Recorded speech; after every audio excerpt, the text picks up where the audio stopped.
I don't want you or that child." The billionaire roared, but 9 months later, one hospital door shattered his world. "I don't want you or that child." 5 words. That's all it took to destroy 2 lives and condemn a third before it even began. Trevor Ashford, billionaire pharmaceutical heir, the man who'd whispered promises against Naomi's skin just weeks ago, stood with his back to her, staring out at the Manhattan skyline like she was something disposable he needed to discard. But to understand the magnitude of this betrayal, you need to know how they got here. You need to know that 6 months earlier, Trevor Ashford wasn't a villain. He was the man who brought Naomi coffee at 2 a.m. during late-night research sessions. The man whose hands trembled the first time he kissed her in the empty laboratory, surrounded by beakers and unrealized dreams. Hi, my beautiful friends. Welcome back to Mr. William Chronicles, where every story carries a truth that can change your life. If this is your first time here, don't leave without subscribing. You're about to become part of something special. Let me speak a blessing over you today. May every woman carrying life know she is worthy of protection, not rejection. May every broken soul find redemption not through words, but through showing up when it's hard. And may you recognize that second chances aren't given. They're earned one day at a time. Naomi Hayes had been hired 3 years ago as a biochemist at Ashford Pharmaceuticals, brought in to revolutionize their cardiac research division. She wasn't supposed to notice the CEO's son. She definitely wasn't supposed to fall in love with him during those late nights when the building emptied and it was just them talking about science and dreams and everything they wanted from life. Trevor made her believe she could have it all. He made her believe that their different worlds didn't matter, that his mother's icy disapproval and the whispers from his social circle couldn't touch what they had. She was wrong. The affair, if genuine love could be called an affair, lasted 8 months. 8 months of stolen moments and secret smiles. 8 months of Trevor's hands in her hair, his mouth promising forever, his body proving what his words claimed. They were careful, they were discreet, and they were foolishly, desperately in love. Then Naomi missed her period. The pregnancy test sat in her purse for 3 days before she found the courage to tell him. She rehearsed the words 100 different ways, trying to find the version that wouldn't sound like a trap or a burden. But there's no easy way to tell a billionaire you're carrying his child when you're nobody in his world. It was a Thursday evening. Rain hammered against the windows of Trevor's penthouse office, the same office where they'd made love on his desk just a month ago, where he told her she was the only real thing in his manufactured life. "Trevor, I'm pregnant." 3 words that should have brought joy. 3 words that instead brought devastation. He went completely still. The silence stretched so long Naomi could hear her own heartbeat, could count each raindrop racing down the glass. "How far along?" His voice came out flat, emotionless, nothing like the man who'd held her last week and called her his salvation. 8 weeks. "I know this isn't planned, but we can figure this." "No." He cut her off, still refusing to turn around. "We can't figure this out, Naomi. There is no we in this situation." The words hit like physical blows. She actually stumbled back, her hand instinctively going to her still flat stomach, protecting something he was already rejecting. "Trevor, please look at me." He finally turned, and the man facing her was a stranger. Cold, distant, every trace of warmth erased from his features like it had never existed. "I'll never marry you or accept this baby," he said, each word carefully enunciated, rehearsed. "You knew what this was between us. An arrangement. I have responsibilities that are bigger than what I want. You're talented, Naomi. Incredibly talented. But you're not." He stopped, couldn't even finish the sentence. "Not what? Not good enough? Not from his world? Not worthy of his precious bloodline?" "I see." Naomi's voice came out surprisingly steady, considering her entire world was imploding. "Thank you for your clarity, Mr. Ashford." The formality in her tone made something flicker in his eyes. Pain, maybe, or regret. But it died quickly. She set the positive pregnancy test on his desk, that little piece of plastic that represented everything he was throwing away. "Wait, Naomi." But she was already walking toward the door, her heels clicking against marble floors that suddenly felt like foreign territory. She'd walked these halls for 3 years. She'd built her career here. She'd fallen in love here. And now she was walking away from all of it. "Naomi, please." She stopped at the door, but didn't turn around. "Do you want to know something? My father left before I was born. My mother worked 3 jobs to keep us fed. I grew up wondering what was wrong with me, that my own father didn't want to know me. I promised myself that if I ever had a child, they would never feel that rejection. So thank you, Trevor. You've made this decision very easy for me." She walked out, and she didn't look back. What Naomi didn't know, what she couldn't have known, was that Trevor's mother had been in that office an hour before she arrived.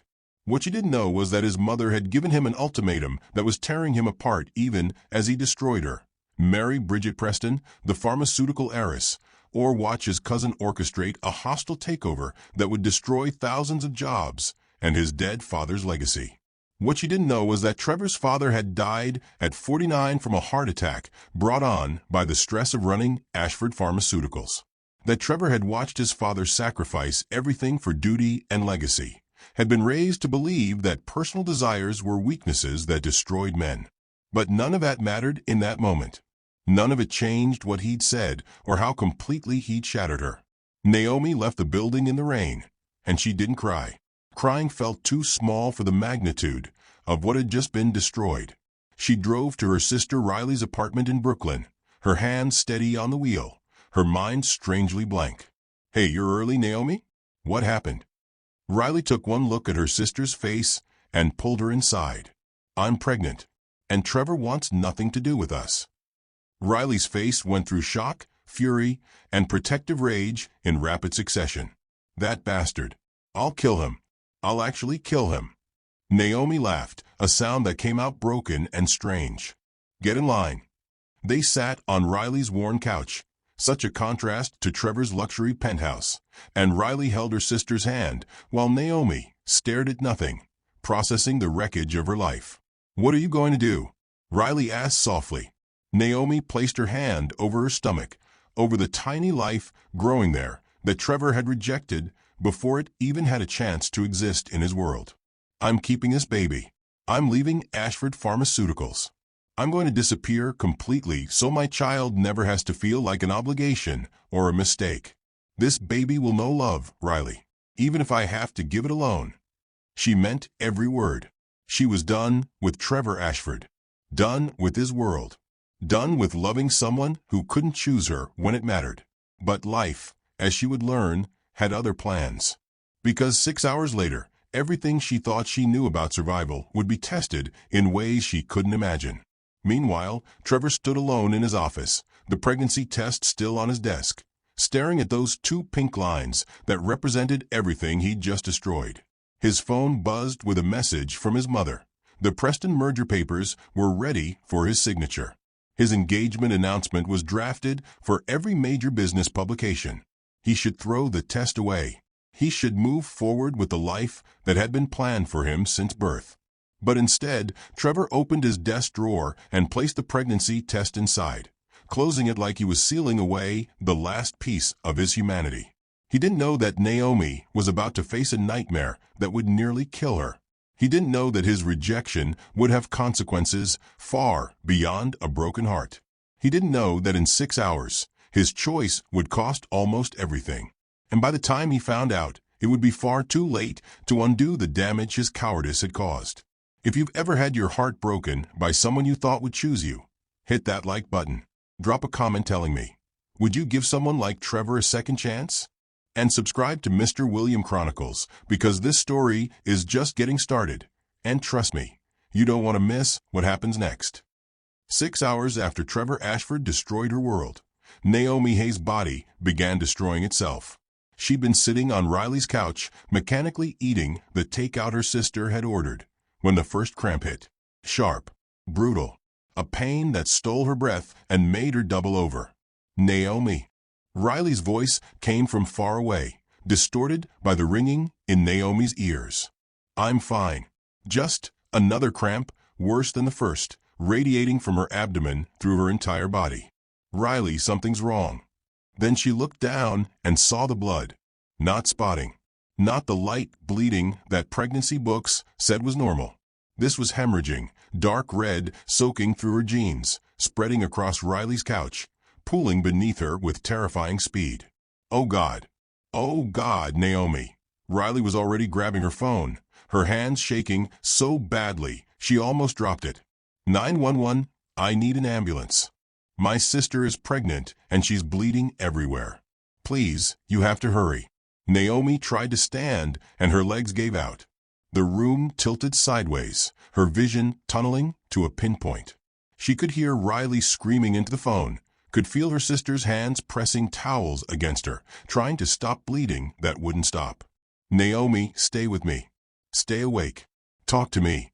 Riley's face swam above her, pale and terrified. The baby, Naomi whispered. Her hand found her stomach, pressed against it like she could protect what was inside through sheer will. Riley, the baby. Don't talk. Just breathe. The ambulance is coming. You're going to be fine. Both of you are going to be fine. But Riley's voice was cracking, breaking on lies they both knew she was telling. The ambulance arrived in 7 minutes that felt like 7 hours. Paramedics burst through the door, their practiced calm a stark contrast to Riley's panic. They asked questions Naomi couldn't answer, took vital signs that made them exchange worried glances, lifted her onto a stretcher with careful efficiency. BP is dropping, 80/50 and falling. Start in 4. We need to move now. Ma'am, how far along are you? 8 weeks, Naomi managed through chattering teeth. When had she gotten so cold? Please save my baby. Please. We're going to do everything we can. The ambulance ride was a nightmare of sirens and urgent voices and pain that came in waves, each one worse than the last. Naomi faded in and out of consciousness, catching fragments of conversation that terrified her. Placental abruption. Fetal distress. She's hemorrhaging too fast. Riley. Naomi's voice was barely audible over the sirens. Her sister was holding her hand, tears streaming down her face. I'm here. I'm right here.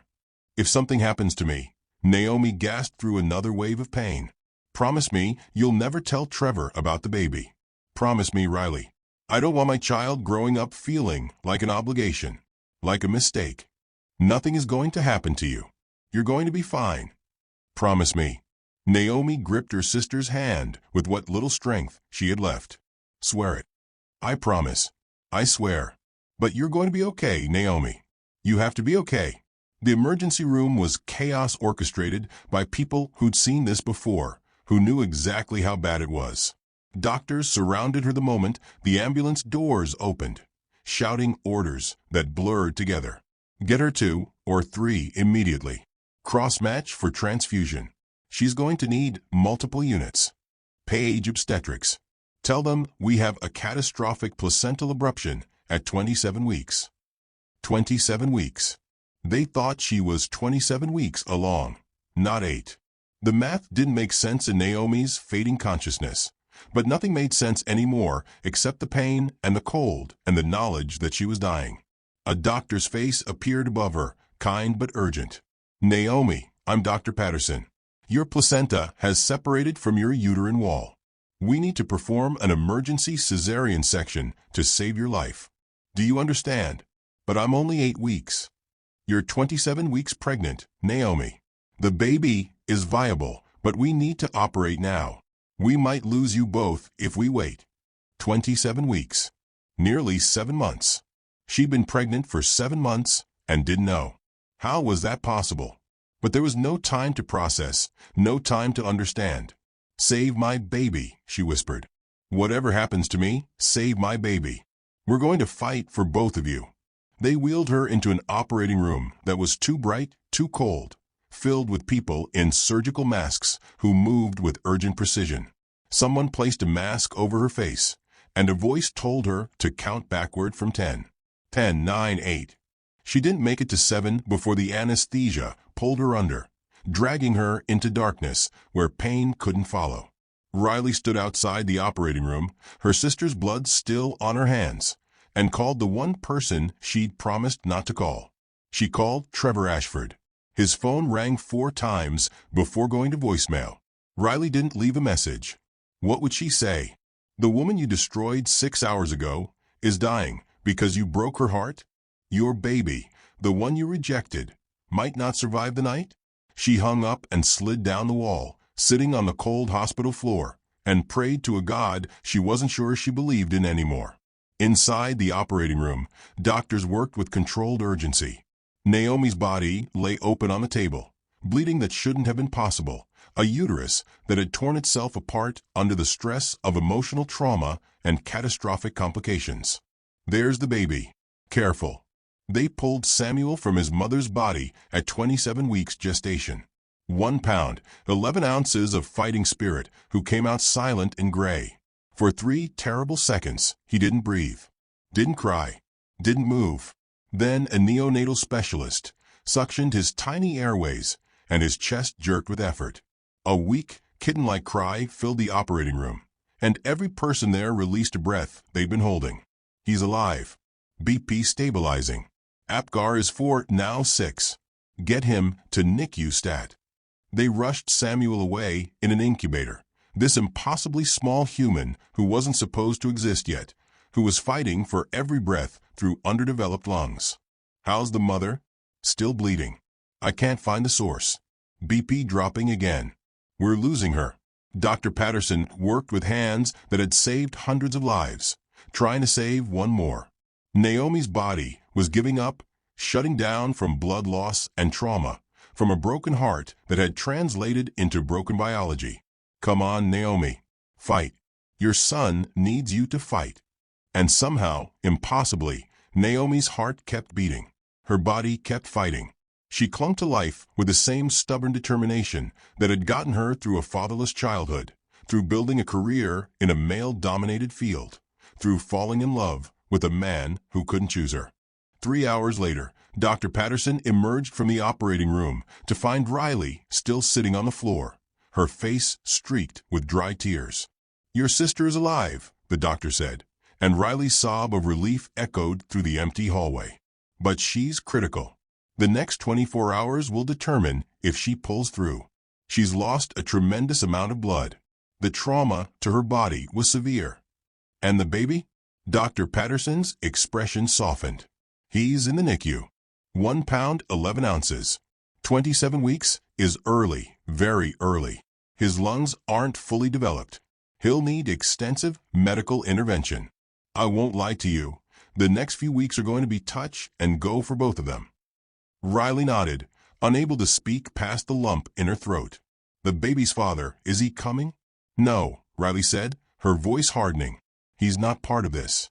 What Riley didn't know was that while Naomi was fighting for her life, Trevor was at an upscale restaurant announcing his engagement to Bridget Preston. Champagne flowed. Society photographers captured the moment for tomorrow's business sections. Trevor smiled for cameras while his mother looked on with satisfaction. And in a hospital across the city, his son took his first struggling breaths in a plastic box. Fighting battles no 1 pound baby should have to fight. Naomi woke up 26 hours later in the ICU, tubes and wires connecting her to machines that beeped steady reassurance that she was still alive. Riley, her voice was barely a whisper, her throat raw from intubation. I'm here. Riley was at her bedside instantly, gripping her hand. You're okay.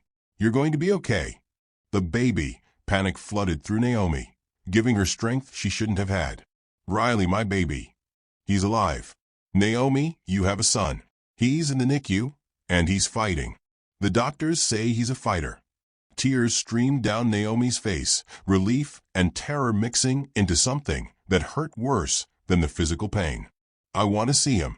I need to see my baby. It took another 12 hours before Naomi was stable enough to be wheeled to the NICU. When she finally saw her son for the first time, surrounded by machines and wires, smaller than she'd ever imagined a human could be, something fundamental shifted in her heart. Hello, Samuel, she whispered, her hand pressed against the incubator glass. I'm your mama, and I promise you, baby boy, I will fight for you every single day. You will never feel unwanted. You will never wonder if you matter. You are my whole world. Samuel's tiny fingers curled and uncurled. His chest rose and fell with mechanical assistance. His eyes, those distinctive gray-green eyes that were unmistakably Trevor Ashford's, were fused shut, wouldn't open for weeks yet. But he was alive. They were both alive. And Naomi made a vow in that moment that nothing, not poverty, not Trevor's rejection, not his mother's interference, would stop her from giving Samuel the life he deserved. She just had no idea how hard that fight would be. 3 weeks after Samuel's birth, Naomi was discharged from the hospital. Her son wasn't. She stood at the NICU entrance with Riley, staring through the glass at the incubator that held her entire world, and felt her heart tear in two. The doctors said Samuel needed at least 2 more months, possibly 3, before he'd be strong enough to go home. 2 more months of machines breathing for him, of feeding tubes and monitors, of watching him fight battles that broke her heart daily. "You need to rest, Naomi," Riley said gently, her hand on her sister's shoulder. "You almost died. Your body needs time to heal." But how could she rest when her baby was here, struggling for every breath? Naomi found a studio apartment 3 blocks from the hospital. It was tiny, barely room for a bed and a small kitchenette, with water-stained walls and a bathroom that had seen better decades. But it was close. She could be at Samuel's bedside in 5 minutes if the hospital called with bad news. And there was always bad news. Samuel's lungs were underdeveloped. He had apnea episodes where he'd simply forget to breathe, alarms screaming until nurses stimulated him back to life. He had trouble maintaining his body temperature. His digestive system wasn't mature enough to handle normal feeding. Every ounce he gained felt like a miracle. Every setback felt like the world ending. Naomi lived in that NICU. She arrived each morning at 6, stayed until the nurses physically forced her to leave at midnight. She pumped breast milk every 3 hours because it gave Samuel antibodies he desperately needed. She held him skin to skin for hours, kangaroo care, they called it, her body regulating his temperature better than any incubator could. She learned medical terminology no mother should have to learn: bronchopulmonary dysplasia, retinopathy of prematurity, intraventricular hemorrhage. She became fluent in the language of micropremies, could read monitor numbers and understand what they meant about her son's chances of survival. Money became a nightmare she couldn't escape. Her insurance should have covered catastrophic neonatal care, should have covered her own medical bills from the emergency that nearly killed her. But claim after claim came back denied. Technical language about pre-existing conditions that didn't exist. Exclusions that made no sense. Appeals that went nowhere. What Naomi didn't know was that Trevor's mother, Constance Ashford, had her fingers in those denials, had made strategic calls to insurance adjusters, had used her connections to ensure that Naomi Hayes stayed desperate, stayed struggling, stayed too overwhelmed to cause problems for the Ashford family. The medical bills piled up like an avalanche, waiting to bury her. 40,000, 60,000. Numbers that climbed higher every day Samuel stayed in the NICU. Naomi's savings evaporated in weeks. She started taking freelance biochemistry consulting jobs, working on her laptop in Samuel's NICU room during the rare moments he slept peacefully. But the freelance work dried up mysteriously.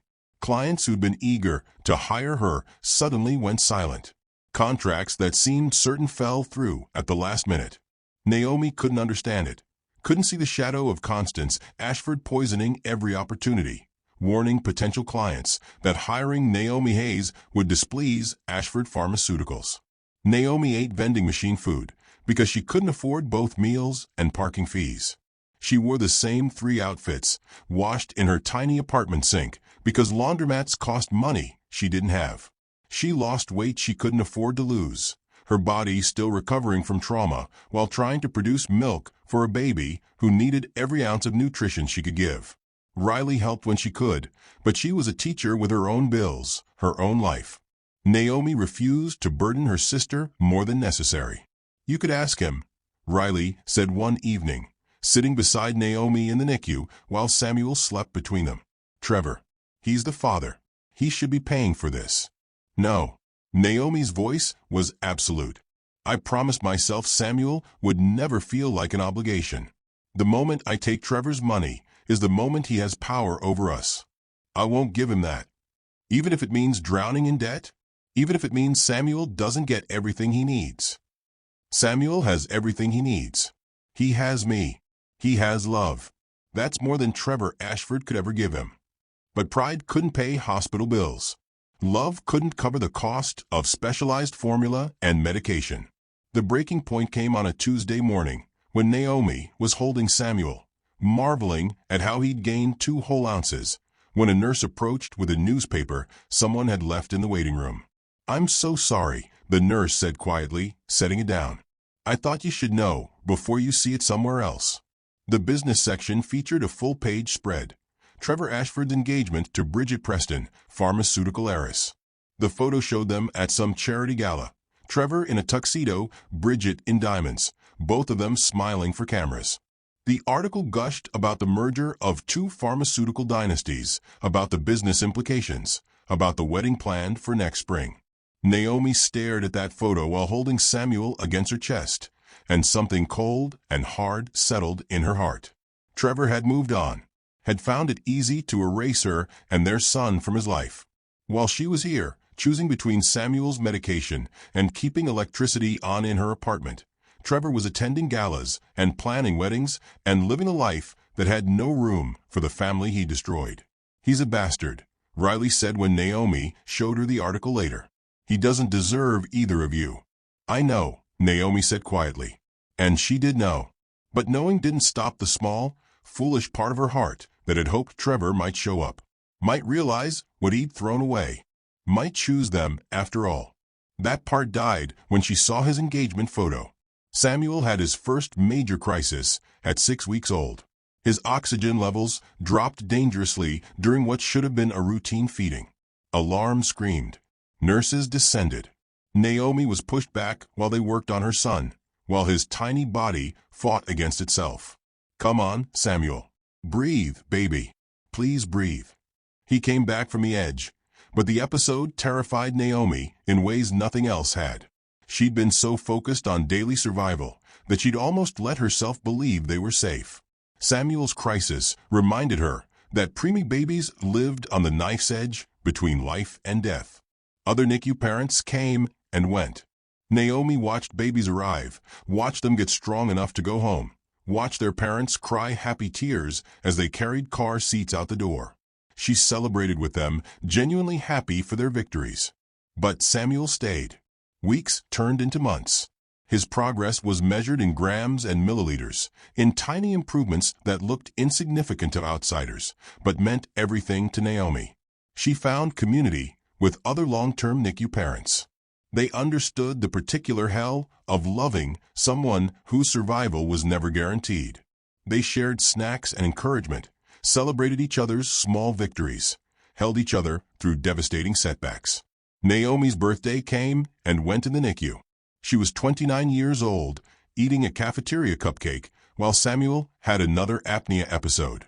Riley brought her a present, a journal to write letters to Samuel, so someday he'd know how hard she fought for him. At night, alone in her tiny apartment, Naomi wrote, "Dear Samuel, today you opened your eyes for the first time. They're gray-green just like your father's, and it hurt to see them. But then you looked at me, really looked at me, and I fell in love all over again. You're 10 weeks old, and you weigh 3 pounds 2 ounces, and you're the strongest person I know. Your father doesn't know you exist. Someday you'll ask about him, and I'll have to figure out how to explain that he was too broken to choose us. But Samuel, I promise you'll never feel unwanted. You are so wanted. You are my whole world." 9 months after that terrible night in Trevor's office, Samuel had grown to 4 pounds. He was breathing on his own more often than not. He was taking bottles without assistance. The doctors were starting to talk about discharge planning, about when Samuel might be strong enough to go home. Naomi allowed herself to hope, to imagine taking her son out of this hospital, bringing him to a real home, starting the life she'd been fighting for. She had no idea that Trevor Ashford was about to walk back into her life and shatter the fragile peace she'd built from ruins. Trevor Ashford hated hospital fundraisers, but as the future CEO of Ashford Pharmaceuticals, attendance was mandatory, especially when his company had pledged $5 million to expand the NICU facilities. He moved through the pediatric wing with practice charm, shaking hands with administrators who saw him as a walking checkbook, smiling for photographs that would appear in tomorrow's society pages. His fiancée Bridget was beside him, perfectly coiffed and utterly disinterested, checking her phone between photo opportunities. "How much longer?" she murmured. "I have a spa appointment at 4. Another hour. Maybe less." Their engagement was exactly what his mother wanted: strategic, beneficial, completely devoid of actual feeling. They'd agreed on the terms over champagne: discretion with affairs, separate lives in private, a united front in public. It was everything Trevor had been raised to accept as normal. It was killing him slowly. He excused himself from a conversation with the hospital board, needing a moment away from the performance. The hallway was quieter here, away from the fundraiser crowds. Trevor walked without direction, his mind elsewhere, until he passed a large window that looked into the NICU, and his entire world stopped. She was there, Naomi, sitting in a rocking chair with an infant so small it looked impossible, so fragile that Trevor's breath caught in his throat. She was thinner than he remembered, her beautiful face drawn with exhaustion that went bone deep. Dark circles shadowed eyes that had once sparkled with laughter and now held only fierce, protective love as she gazed down at the baby in her arms. The infant was connected to wires and monitors, tiny chest rising and falling with breaths that looked like work. Little fingers, impossibly small, no bigger than matchsticks, curled against hospital blankets. Trevor pressed his hand against the glass, his heart hammering so hard he thought it might crack his ribs. The baby had gray-green eyes, that specific, unusual color that was Trevor's alone, inherited from a grandmother he'd barely known. Eyes that now stared up at Naomi from a face that was both impossibly tiny and impossibly perfect. His son. Trevor knew it with absolute certainty that bypassed logic and went straight to his gut. He was looking at his child. "Sir, visiting hours for the NICU are restricted to immediate family only."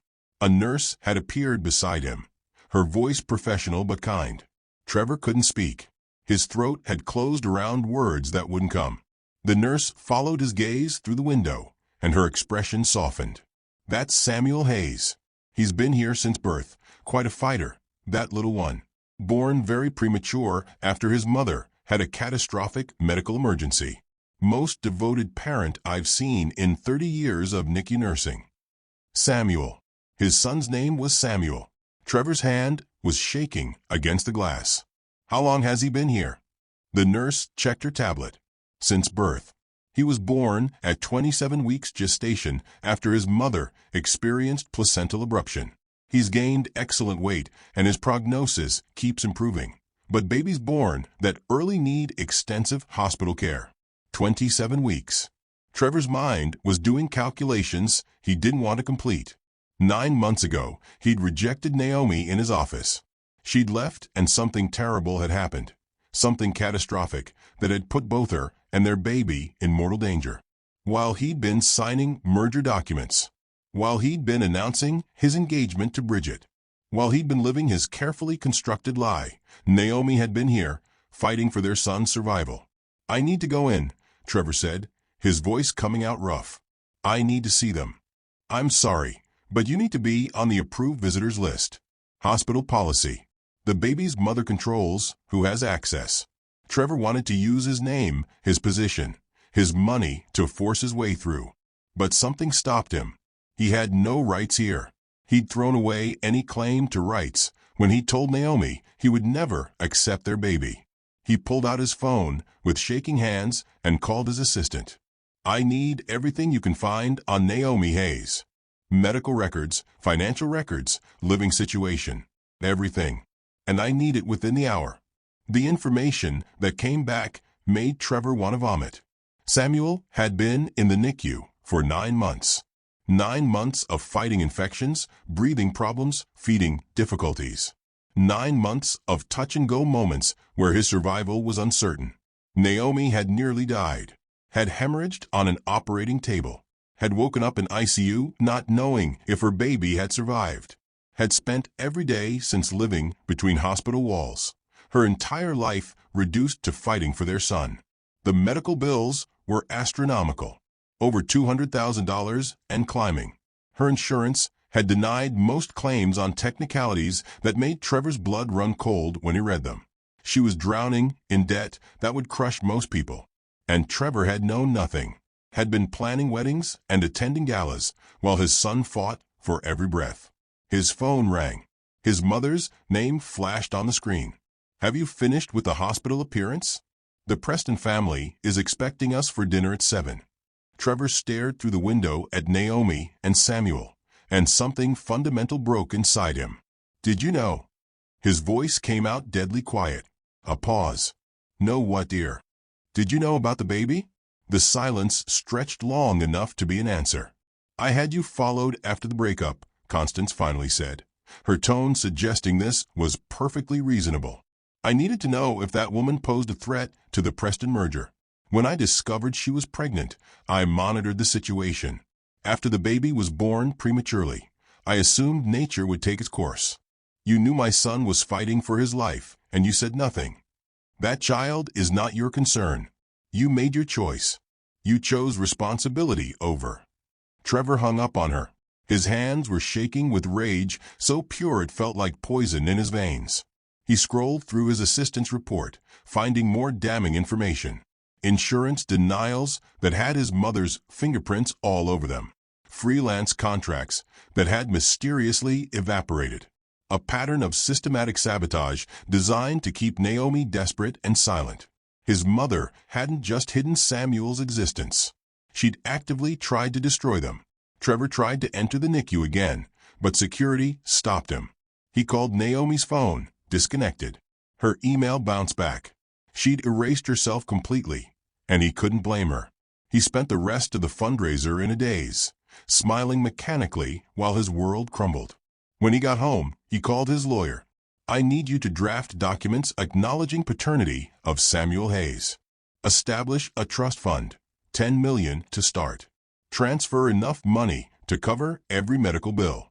And find out who denied those insurance claims. I want names. Sir, this could impact the Preston merger. I don't care about the merger.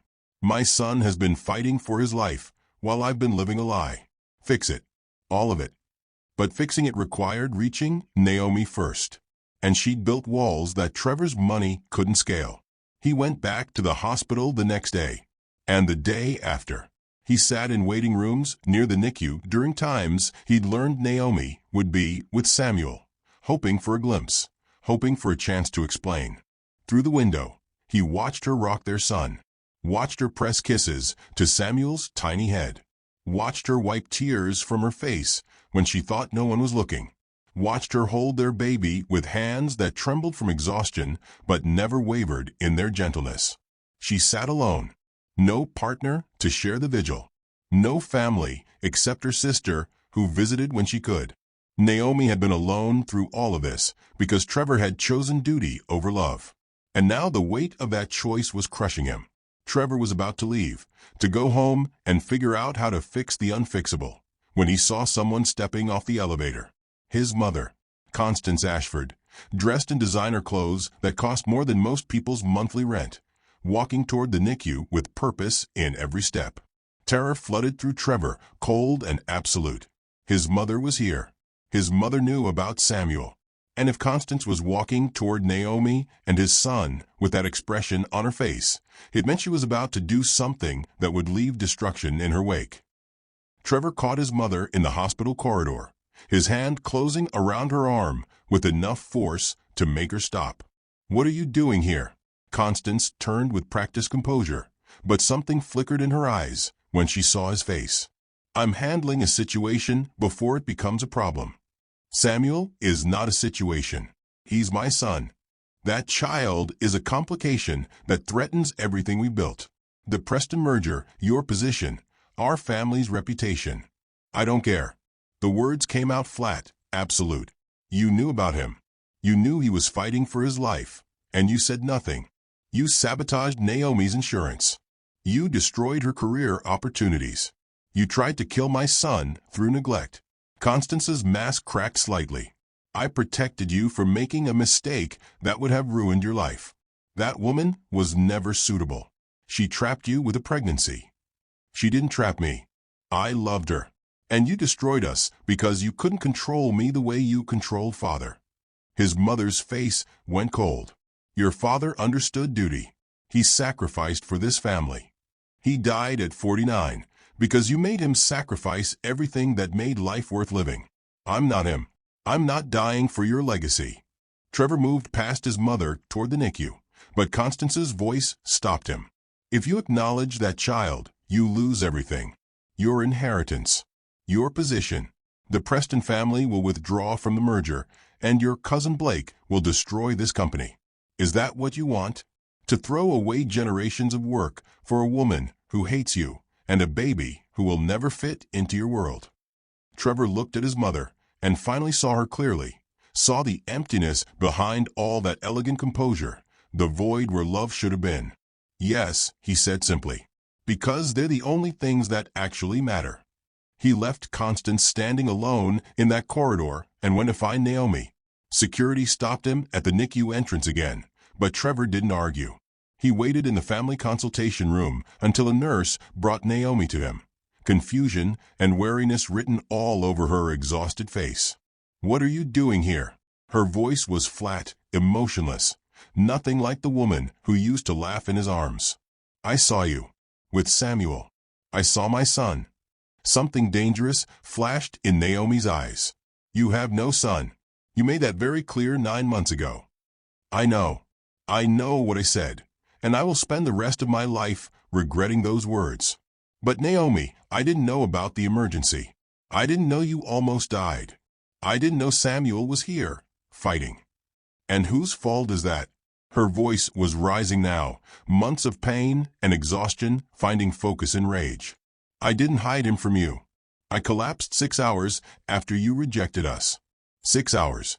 While you were probably signing your precious merger documents, I was hemorrhaging on an operating table.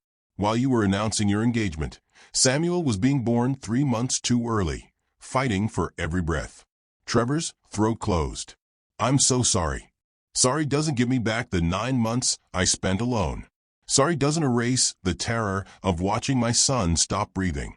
Sorry doesn't pay the medical bills your mother made sure would crush me." "My mother did what?" Naomi laughed, a sound without humor. "You really don't know? Your mother has been sabotaging me since Samuel was born. Insurance denials. Destroyed job opportunities. Everything designed to keep me desperate and silent. She showed up here yesterday with lawsuit papers, claiming I'm unstable and demanding grandparent rights." The rage that flooded through Trevor was so pure it felt like clarity. "She's filing for custody? She's trying to take my son because I won't disappear quietly. Because apparently loving Samuel and fighting for his survival makes me unfit." Trevor pulled out his phone. "I'm calling my lawyer right now. We're filing a restraining order against her. We're getting those insurance claims reinstated. Every medical bill gets paid. And I'm testifying against her in court." Naomi stared at him. "Why would you testify against your own mother?" "Because she tried to destroy you and Samuel. Because she's not a grandmother, she's a monster. Because I'm done letting her control my life. Testifying means losing everything. Your inheritance, your company, your whole world." Trevor met her eyes. "I already lost everything when I rejected you. This is just making it official." Naomi was quiet for a long moment. "I don't trust you. You destroyed me once. What's to stop you from doing it again when things get hard?" "Nothing. I can't promise I won't make mistakes or that I'll always get it right. But I can promise I'll show up every day and try.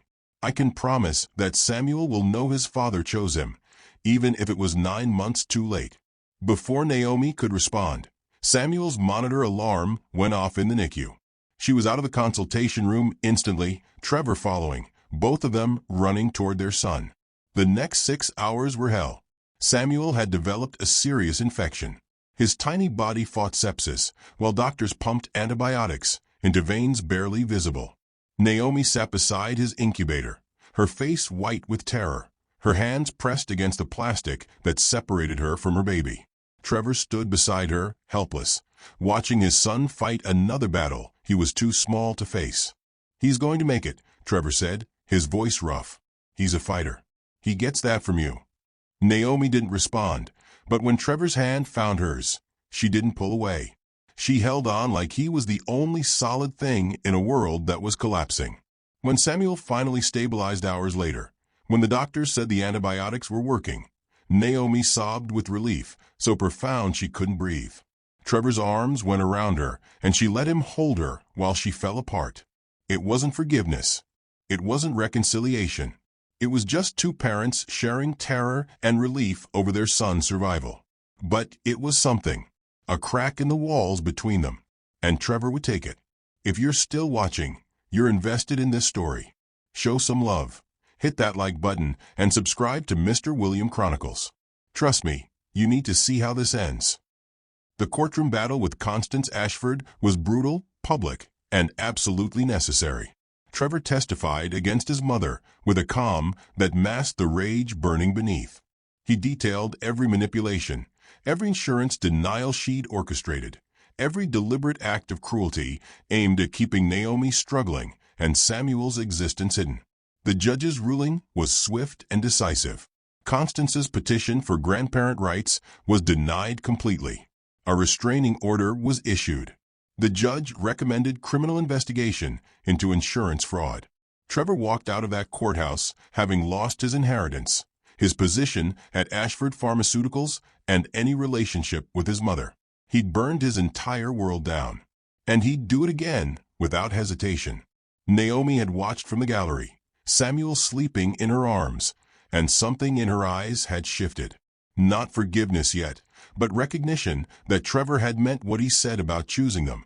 The weeks that followed established a fragile routine. Trevor showed up at the NICU every evening, without fail. He learned to change tiny diapers, to hold Samuel in the specific way that calmed him, to read monitor numbers and understand what they meant. He wasn't trying to buy his way back into their lives. He was proving that consistency mattered more than grand gestures. Naomi watched him with cautious eyes, looking for signs he'd give up when the novelty wore off. But Trevor kept showing up, through Samuel's setbacks and victories, through boring, exhausting nights, through moments when being a parent meant just sitting beside a crib and being present. Samuel was 3 weeks from discharge when Naomi collapsed. Trevor got Riley's frantic call while in a meeting with lawyers about his severance from Ashford Pharmaceuticals. Naomi's in surgery. Complications from her traumatic delivery. She's terrified, Trevor. She thinks she's going to die like last time. He was in his car before Riley finished the sentence. The hospital was the same one where Samuel had spent 10 months fighting for life. Trevor arrived to find Riley in the surgical waiting room, holding Samuel, her face streaked with tears. They said her body never fully healed from the emergency C-section, Riley explained, passing Samuel to Trevor. Internal scarring. She needs surgery immediately. She made me promise, Riley's voice broke. She made me promise to tell Samuel how much she loved him if something happened.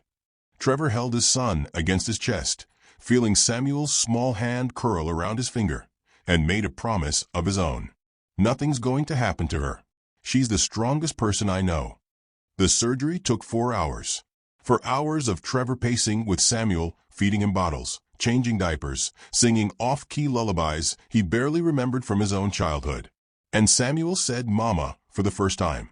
Trevor's vision blurred with tears. "That's right, buddy. Mama. She's going to be okay. She has to be okay, because we need her." When Dr. Patterson finally emerged, tired but smiling, Trevor nearly collapsed with relief. "She's stable. The surgery went well. Full recovery expected." They let Trevor into recovery when Naomi woke. He carried Samuel to her bedside, and the first thing she saw was her son's face. "Hi, baby," she whispered, her hand reaching weakly for Samuel. "He said Mama while you were in surgery," Trevor told her, carefully positioning Samuel so she could touch him. "First time. He was asking for you." Naomi's tears came fast and hard, mixing with laughter that sounded like freedom. Then she looked at Trevor, really looked at him, and said words that changed everything. "I forgive you." The statement hung between them, simple and devastating. Trevor's breath caught. "What?" "I forgive you for rejecting us, for not being there when we needed you, for being too broken to fight for us at first." Her hand found his across Samuel's small body. "I'm choosing to forgive you because holding on to anger is exhausting. Because Samuel needs a father who's present, not a ghost haunted by guilt. Because I'm choosing to believe you've changed." Trevor carefully climbed into the hospital bed beside her. Samuel nestled between them. "I'm going to spend every day earning that forgiveness." "I know," Naomi said softly. "You already have been. Showing up matters, Trevor. Consistency matters. You've proven that." They lay together in that hospital bed, a family reunited not through dramatic gestures, but through the quiet accumulation of showing up when it would have been easier to walk away. "Your mother is going to hate this," Naomi said with a weak laugh. "My mother is no longer part of my life. She tried to destroy the most precious things I'll ever have. She failed." Samuel yawned contentedly between his parents, his tiny hand gripping Trevor's finger with surprising strength. "What happens now?" Naomi asked quietly. Trevor pressed a kiss to her forehead. "Now we take Samuel home. We build a life together. We figure out if what we had before can become something new. We prove that love can survive rejection and manipulation and fear. It won't be easy. I still have trauma to work through. Trust doesn't rebuild overnight. I know. I'm not expecting easy. I'm just asking for a chance." Naomi was quiet for a moment, studying his face. Then she leaned forward and kissed him, soft, tentative, full of cautious hope that felt more precious than certainty. "Okay," she whispered against his lips. "We try." 3 weeks later, they brought Samuel home together, not to Trevor's penthouse or Naomi's studio, but to a modest house Trevor had bought in a quiet neighborhood. A house with a nursery painted soft blue, with a rocking chair by the window, with space for a family to grow. Samuel slept in his crib that first night, finally home after 10 months in the hospital, while Trevor and Naomi stood watching him, their hands intertwined. "Thank you for letting me try," Trevor said quietly. Naomi leaned into him. "Thank you for proving I could trust you again." They weren't healed. Trauma doesn't vanish with pretty words or happy endings. But they were together, building something new from broken pieces, proving that second chances required daily commitment, not just dramatic declarations. Samuel would grow up knowing his parents' complicated story, would learn about hard choices and redemption and love that survived despite everything. And he would never, not for one moment, feel unwanted. This was the family Trevor had almost destroyed, and he would spend every remaining day grateful that Naomi had been brave enough to let him try again. This story proves that real love isn't about perfect people. It's about broken people choosing to heal together. If this moved you, drop a comment telling me what you think about second chances. Smash that like button if you believe in redemption.